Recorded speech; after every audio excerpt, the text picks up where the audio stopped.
Сайн бацгаана. Өнөөдрийн видеогоор бүгдээрээ Nix-ийн нэгтлэн бодох бүртгэл програм дээр хэрхэн байгууллагын эхний үлдэгдэл оруулахыг үздэг болно.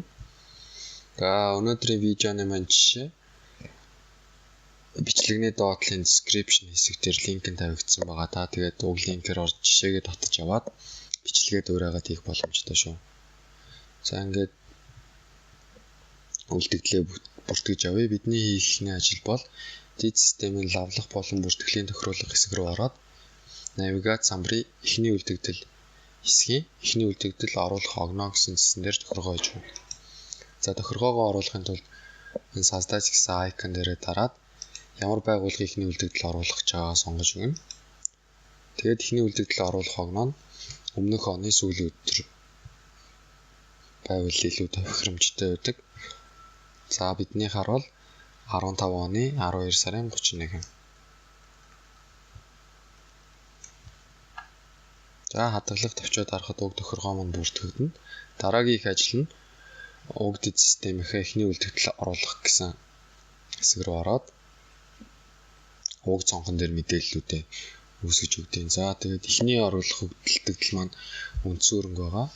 Тэгэхин тулд энэ создать гэсэн icon дээр дарахад энэ жигсаалт гарч ирнэ. Та уг жигсаалтаас үндсэн өрөнгийн үлдэгдэл оруулах чинь үү, материалын үлдэгдэл оруулах чинь үү, эсвэл худалдаа авахчтай хийх тооцоо ч юм уу тийм мэдээлэл оруулах гэж байгаа бол эднэрээс сонгож орно гэсэн үг. За бидний эхний ажил нь үндсэн өрөнг. За энэ цонхон дээр мэдээлэл оруулах юм аа. За нэмэх төвчөө дараад үндсэн өрөнг гэсэн хэсэг дээр ямар үндсэн өрөнг бүртгэж авах гэж байгааг сонгоно. Жишээний дагуу ихнийх нь агаар зөвшөөрлөгч байгаа. Түүний анхны өртөг нь 457,250 төгрөг.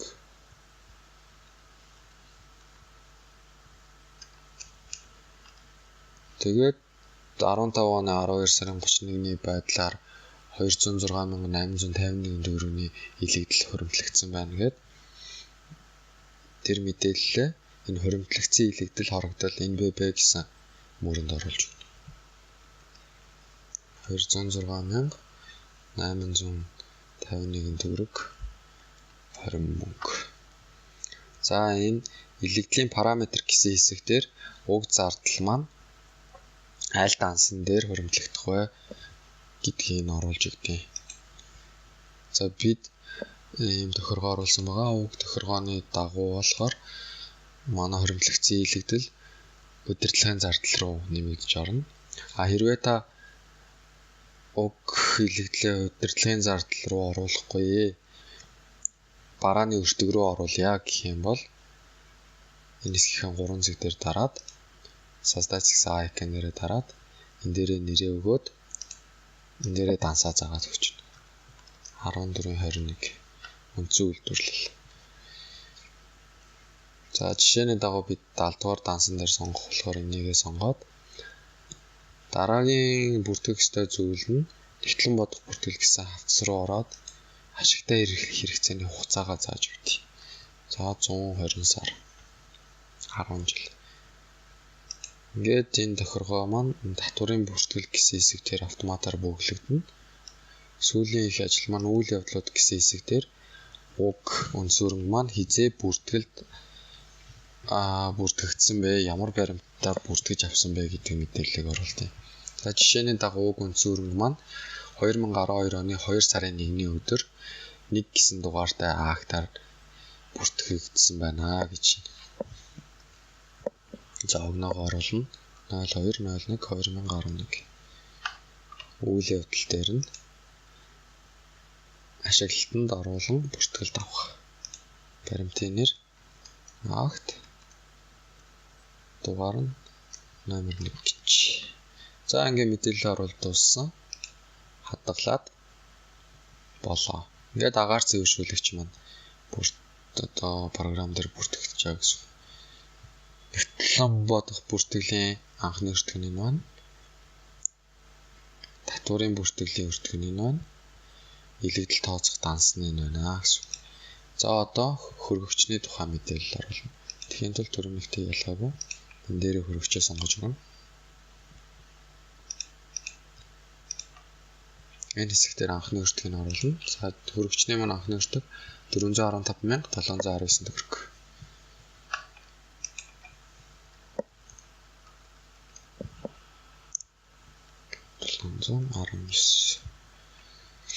За 12 сарын 31-ний байдлаар ямар ч илэгдэл тооцогдоогүй байна гэд энийг тик гэгээр нь үлдээн.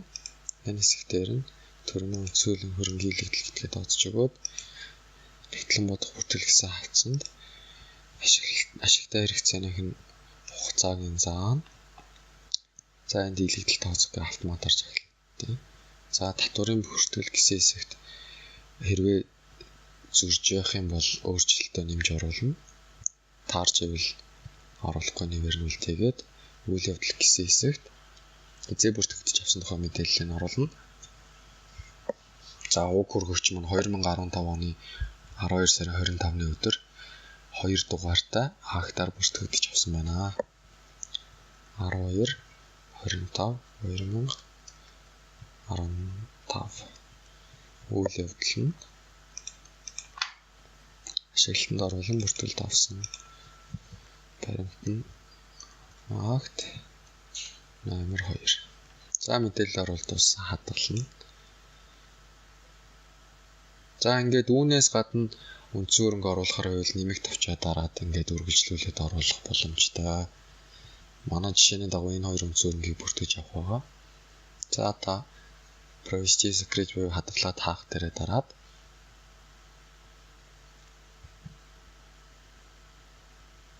уг баримт маань програмд бүртгэгдэж орлоо. За дараагийн бүртгэж авах данс нь 12-ийн 71 буюу нөтийн авлага дансан дээр ихний үлдэгдэл оруулна. Төрөөнийхтэй мөн ажил создачаа дараад жигсаалтаасаа нөтийн худалдан авалтын авлага.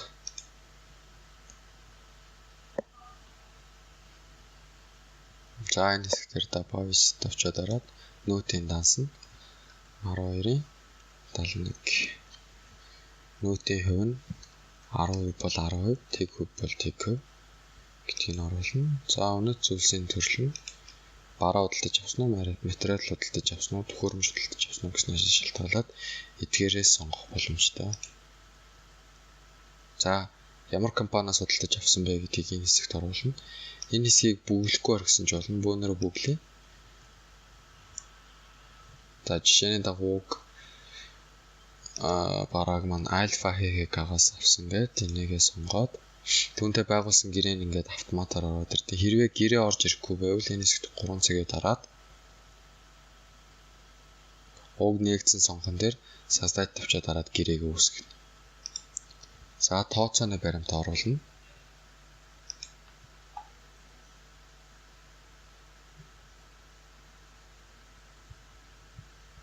За альфа хэгтэй хийсэн тооцооны баримт энд бүртгэгдсэн байна. Хэрвээ энэ мөр байхгүй ингээ хоосон байвал та бүгэхаарай. Зүгээр энэ тооцооны шинэ баримт үүсгэхийг сонгоод огноогоо оруулаад хадгалаад таахад харахад мэдээлэл нь энэ дээрээ гараад ирдیں۔ Та тэгээд тэрнээсээ сонгоод энэ мөрийг бүглэнэ гэсэн үг. За уг барааныхаа нөтийн паданыг авсан бол эндээ ингээ жагтлана. Аваагүй бол ингээ жагтлахгүй үлдээнэ. За авсан бол хэзээ уг падана авсан огноогоо оруулна.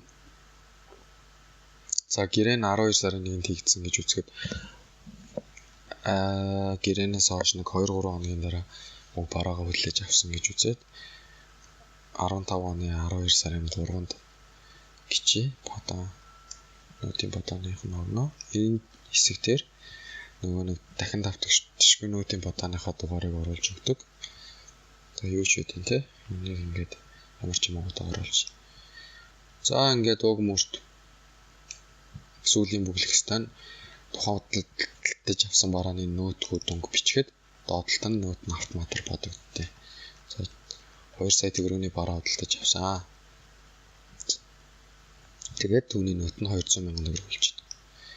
Хэрвээ уг нөтийн падан нь ямар нэгэн шалтгаанаар буруу бүглэгддэг ч юм уу тэгсэн бол засвар хийхээр бол энийг жагтлж хагаад засварчилсан огноо дугаарыг нь оруулна. Залруулахтай бол энийг жагтлж хагаад бас мэдээлэл оруулна гэсэн үг. Жишээний дагуу ямар нэгэн засвруулан зарлуулга байхгүй болохоор ингээд бидний бүглэх юм дууслаа. Одоо ингээд хадгалах төвчөд харахад 12-ын 71 дахь дансны эхний үлдэгдэл програм дээр бүртгэгдэж орно. За та бүртгэгдэж орсныг харж байна. За дараагийнх нь 14-ийн 51 дансан дээр буюу бараа материалын эхний үлдэгдлийг оруулах юм аа. За тэхийн тулд модель создачаа дараад материал гэсэн сонголт руу ороод мэдээлэл оруулах цонхооны. За добавить гээд бид 850,000 төгрөгийн бараа худалдаж авсан байна. 18,000 төгрөгийн бичиг хэргийн материал авсан байна. Сая 92,000 төгрөгийн бензин төлж авсан байна. Хөдөлмөр хамгааллын хувьд 40,000 төгрөгийн авсан байна гэгээд тэр мэдээллүүдээ бүгднийг энд чиг сааж өгнө гэсэн. За эхнийх нь бүртгэлийн данс оруулаад 14.50-ны буюу бараа болж байгаа. За худалдаж авсан бараа маань нийслэл PV байна. За үнцээ агуулгад гээд үзчихье.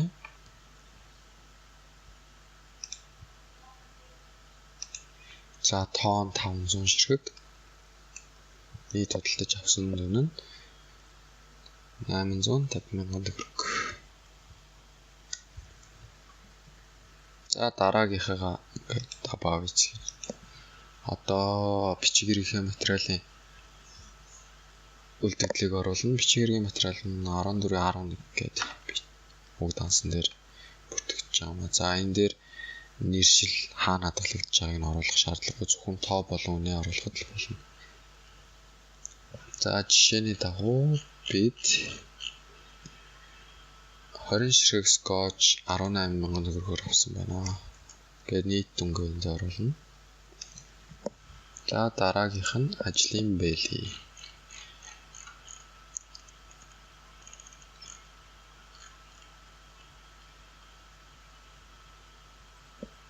14.12 дансан дээр бүртгэгдэх юм байна. 14.12 гэт бараа материалын нэр дээрээ уг 3 цаг дээрээ дараад гэт ингээд харахад бүх бараа материалууд маань гараад ирнэ. Ингээд эндээс сонгож болно. Аль эсвэл бэлигээ бичихэд ингээд гараад ирнэ. За хадгалагдж байгаа газар нь үнцээ агуулгах гэж сонгоё. За бид 40 ширхэг бэли 40,000 төгрөгөөр худалдаж авсан гэдэг. За үлдсэн нь бензинийнхаа үлдэгдлийг оруулна гэсэн үг. Бензинээ 14.15-ын 0.3 дансан дээр бүртгэж авч байгаа. За энэ дансныхаа нэрийг харахыг хүсэх юм бол томруулдаг шилдэн аваад дараад шатхуун төлш шатхуун гэдэг нэртэй данс байгаамаа.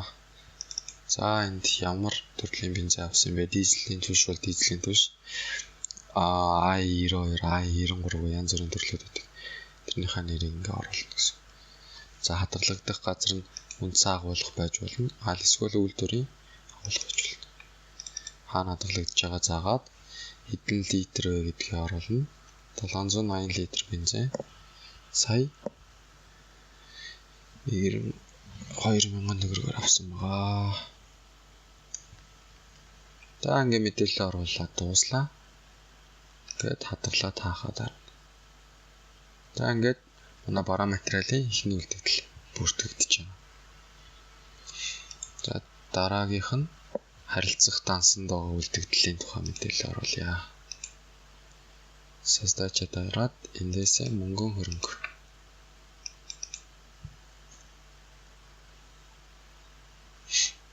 За нэмэгт авчаа дараад бүртгэлийн данс нь харилцах данс болохоор 11.01 гээд банкны дах мөнгө төгрөгийн данс байна.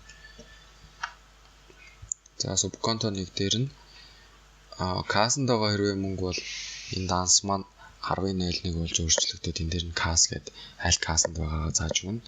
Данс бол банкны данс руу ороод програм бүртгэлтэй харилцах дансныхаа мэдээллийг оруулаад дебет үлдэгдлийн хэмжээг оруулна.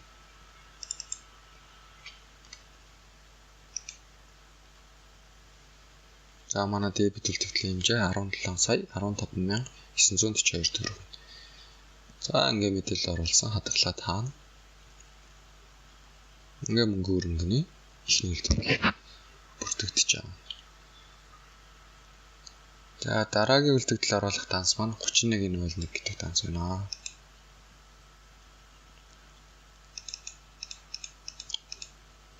Огж жагсаалтаасаа 31.01 худалдаа авагч болно. Шан бэлтгэн нийлүүлэгчтэй их тавцаа. За нэмэхэд дарна данс оруулна 31.01. Ямар харилцагчид өглөгтэй вэ гэдгээ энд сонгож өгнө. Бид альфа хийхээс өмнө сая энэ үйлдэлийг хийхээс өмнө параа худалдаж авсан байгаа. Тэрнийхээ одоо өглөгийг оруулна гэсэн үг. За ингээ альфагаа сонгоцсон. Бидний байгуулсан нөгөө гэрээ байна. Тооцооллын баримтаа бас бид өмнө бүртгэгдсэн байгаа. Нэгээ сонгоно. Тэгээ кредит үлдэгдлийн хэмжээг оруулна. 2,200,000 төгрөг. Ингээ нөттэй дүн ингээ орж байгаа. За одоо хадгалаад бэлтгэн нийлүүлэгчтэй хийх тооцоо маань ингээ бүртгэгдэж байгаа. За дараагийн бүртгэх данс маань 32.01 данс байна.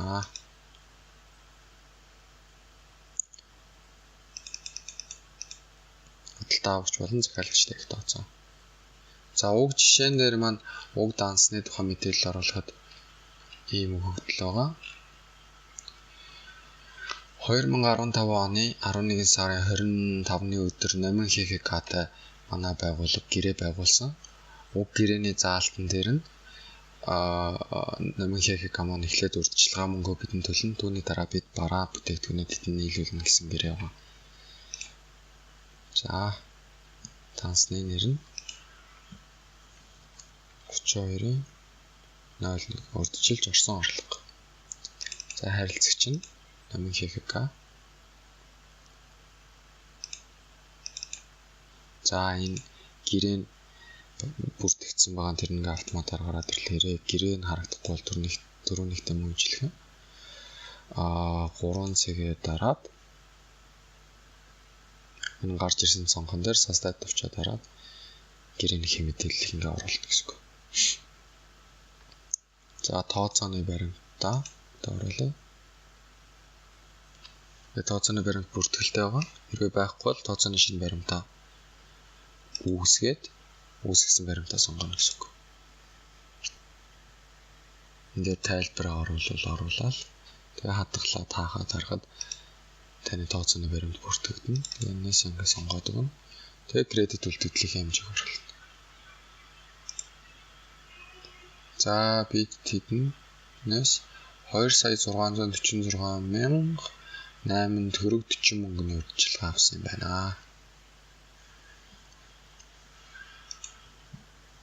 2,646,800 төгрөг 40 мөнгө.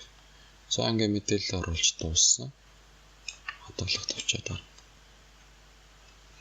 За ингээд бидний урьдчилж авсан мөнгө ингээд програм бүртгэгдэж байгаа гэсэн.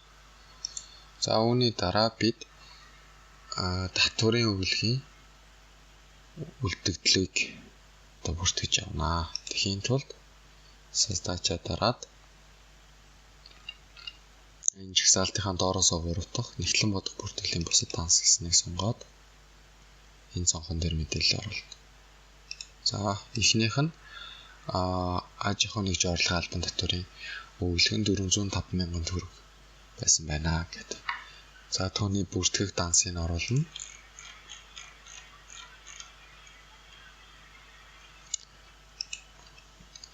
$34,61,01 өглөг.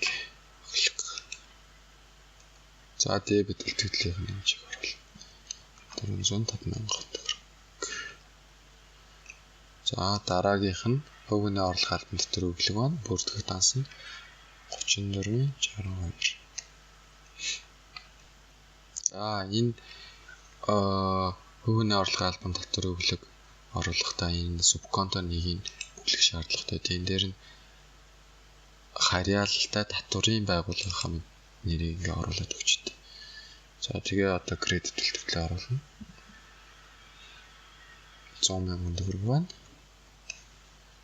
За сүүлийнх нь болохоор нөөтийн өглөгөө оруулна. Бүртгэх данс нь 34.65. Нөт.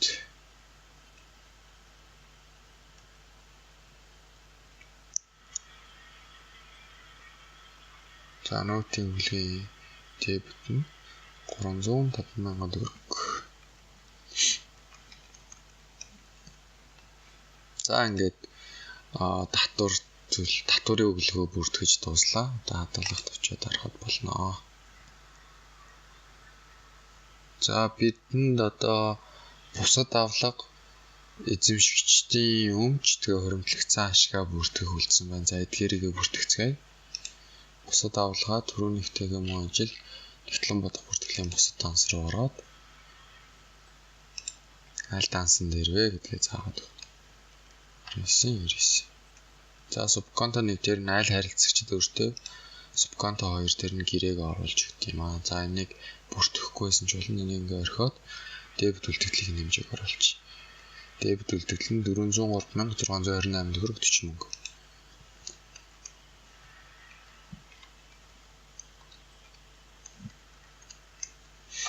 За одоо хадгалаад болоо. За одоо эзэдийн өмчийг оруулна. Ууж их салдаасаа эзэдийн өмч болон хувьцааг сонгоод бүртгэгдэх дансын зааж өгнө. Ховын өмч гэсэн дансан дээр сонгож.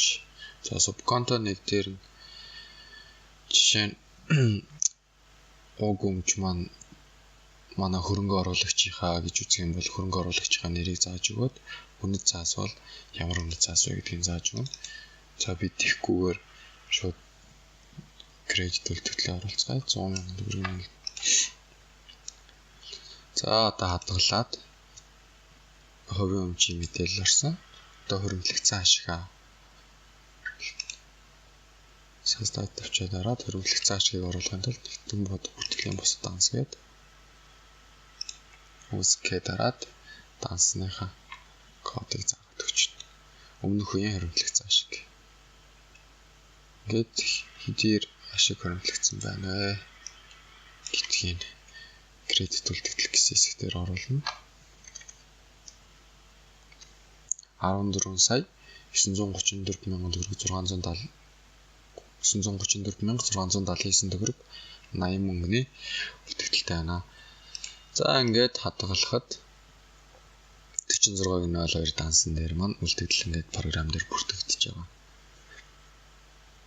За тэгээд нэг юм хэлэхэд ингээд үүсгэх тавьчаад дараад энэ жигсаалт руу орохоор миний оруулах гэж байгаа данс гарч ирэхгүй байна гэдэг юм уу, тийм нэршилтэй сонголт байхгүй байна гэж асуудал гарах юм бол та нэгтлэн бодох бүртгэлийн бусад данс гэдэг сонголт руу орж яваад энэ дээр ямар ч дансаа бичиж болно. Энэ дээр үндсэн хөрөнгөө ч ингээ оруулсан болно гэсэн үг. Үндсэн хөрөнгөө оруулж болно, мөнгө хөрөнгөө оруулж болно. Ер нь танаад ашиглагдж байгаа ямар дансан дээр үлдэгдэл байна. Тэрнийг бүгднийг нь оруулж өгч болно гэсэн үг. За ингээд эхний үлдэгдлүүдэд оруулж дууслаа. Тэгээд зөв оруулсан байна уу гэдгээ шалгахын тулд энэ стандарт айл хэсгийн гүйлгээ баланс руугаа ороод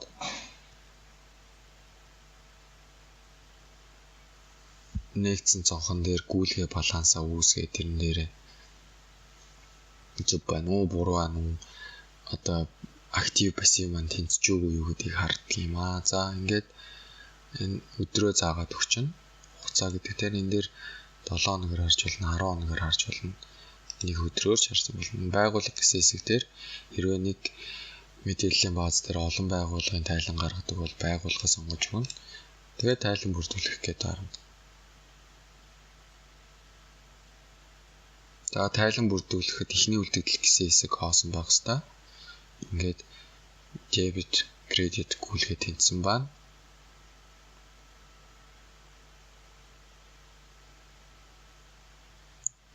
Тэгээд active PC маань тэнцсэн байна.